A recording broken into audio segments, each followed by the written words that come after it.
కర్షక లోకానికి ఒక పవిత్ర వృత్తిగా, దేశ ఆర్థిక పటిష్టతకు వెన్నెముకగా ఉన్న వ్యవసాయ రంగం ఈ రోజున కష్టనష్టాలకు నెలవుగా మారింది. ఎన్నో కుదుపులతో కుదేలవుతోంది. ప్రకృతి కరుణతో ముడిపడ్డ వ్యవసాయంతో ఎదురీదలేక కాడీమేడి వదిలేస్తున్న వారు ఎందరో. అయితే మారుతున్న కాలానికి ఆధునికతను జోడించి, అటు సంప్రదాయంలోని సుగుణాలను మేళవించి, వ్యవసాయాన్ని మూస పద్ధతిలో కాక వినూత్నంగా మరింత సృజనాత్మకంగా సాగిస్తున్న వారు అతి కొద్దిమందే ఉంటారు. వ్యవసాయంలో రాణించాలంటే అంత ఆర్భాటం అక్కర్లేదు.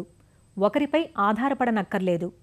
ఎన్నెకరాల్లో చేశామన్నది కాదు, కొంచెం భూమి నుంచే కాసులు కురిపించుకోవచ్చని నిరూపించారు ఆ కృషీవలుడు. ఎవరో ఆ రైతు గాథ ఏమిటో చూద్దాం రండి మరి.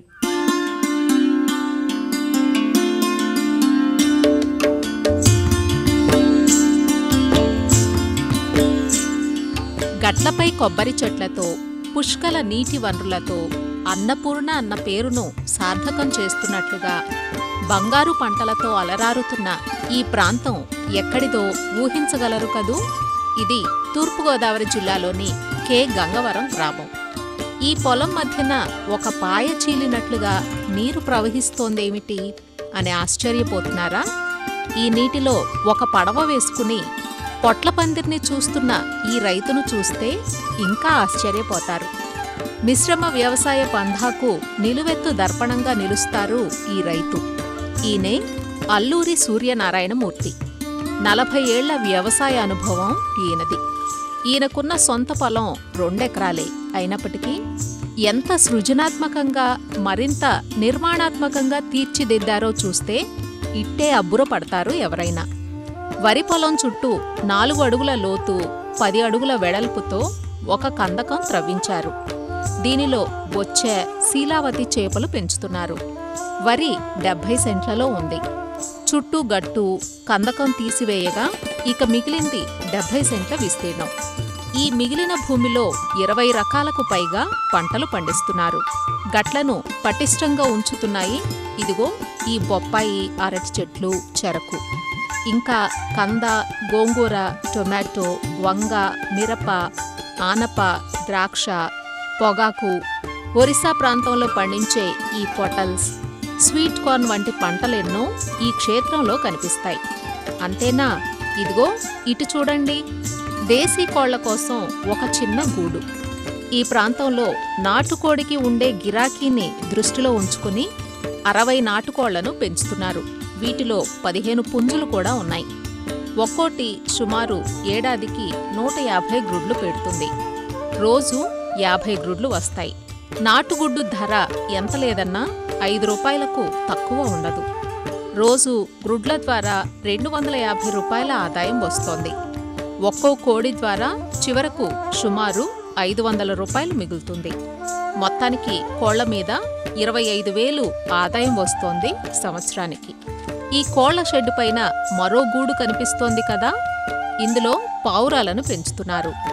తన క్షేత్రం పరిసరాల్లో సహజత్వం ఉట్టిపడేందుకు వీటిపై ఉన్న అపేక్షతోనూ పెంచుతున్నానంటారు సూర్యనారాయణమూర్తి.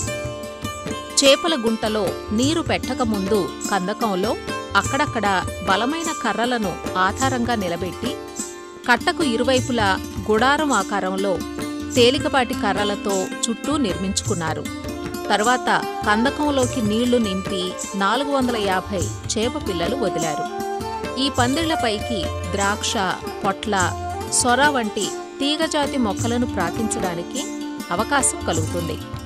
8 మాసాల్లో చేపలు కిలో బరువుకు పెరుగుతున్నాయి. చేపపిల్ల ఖర్చు, మేత ఖర్చు అంతా పోను చేపల నుంచి 25,000 వరకు నికరాదాయం మిగులుతోంది. ఇంకా ఇక్కడ పశువులు కనపడుతున్నాయి కదా, 6 పశువులున్నాయి. పేడను సేంద్రియ ఎరువుగా పొలాలకు వాడుతున్నారు. ఎజొల్లాను పెంచుతూ మేతను పశువులకు, కోళ్లకు వాడుతున్నారు. పాల ద్వారా 25,000 రూపాయల ఆదాయం వస్తోంది. ఇక వరిలో విత్తనోత్పత్తి చేస్తున్నారు. బోండాలు వరి రకం సాగు చేస్తూ 20 బస్తాల దిగుబడిని, బస్తా 3,000 చొప్పున 60,000 రూపాయల ఆదాయం, ఖర్చుపోను 40,000 నికరాదాయాన్ని ఆర్జించారు. ఇతర పంటల ద్వారా ఖర్చుపోను 80 నుంచి 90,000 నికర లాభం వస్తోంది. అంటే వ్యవసాయం, కోళ్ళు, పశువులు, చేపలు అన్నింటి నుంచి 2 లకారాలకు పైగానే నికరాదాయాన్ని గడిస్తున్నారన్నమాట. అది 2 ఎకరాల నుంచే. ఏది బయట నుంచి కొనరు. ఇంటి అవసరాలన్నీ తీరిపోతున్నాయి. రైతులంతా తక్కువ ఖర్చుతో పంట పండించుకునే విధానాలను అందిపుచ్చుకుంటే సేద్యం ఒక లాభసాటి వ్యవహారంగా రూపుదిద్దుకుంటుందంటారు అల్లూరి సూర్యనారాయణమూర్తి. 26, 36 బొండాలో పెట్టామండి. ఇందులో స్వచ్ఛమైన విత్తనం, మందులు కానీ, పురుగు మందు కానీ, ఎరువు కానీ ఏమి వేయకుండా విత్తనం తీసేయండి. ఆ విత్తనాన్ని ఇందులో పెట్టి పక్క చేలో పెట్టానండి. దానివల్ల ఇప్పుడు దాకా పురుగు మందు పిచికారీ చేయలేదు, ఏమి చేయలేదు. ఏ విధమైన తెగులు రాకుండా అసలు తెగులు అన్నది పట్టలేదండి విత్తనానికి కూడా. అంటే ఎకరానికి 5 కేజీలు ఇస్తే ఎట్టారికి సరిపోతుందండి. దానివలన మీకు 4,000 కలిసి వస్తుందండి.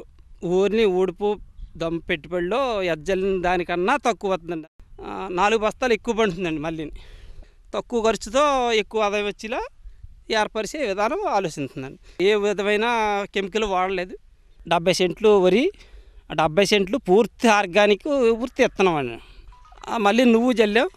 నువ్వు 2 క్వింటాలు అయినాయండి. 2 క్వింటాలు 2 12 24,000 రూపాయలు వచ్చింది. అరటికాయల్లో 100 మొక్క ఉంటుందండి మొత్తం తక్కువగాను.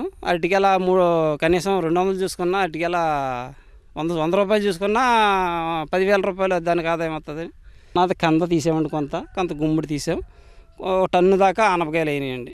ఒకటి లాస్ వచ్చినా ఒకటి కవర్ చేస్తుంటుంది. ఒకటి నష్టం అయినా మనకి నష్టం రాకుండా మళ్ళీ తట్టుకునే సత్తా ఉండి ఇప్పుడు ఈ క్షేత్రం ఎందరికో ప్రదర్శనా క్షేత్రంగా మారింది. స్వయం సమృద్ధిని, సమీకృత సేద్యాన్ని కళ్లకు కడుతున్న ఈ సస్య విధానం కర్షక లోకానికే ఆదర్శప్రాయం.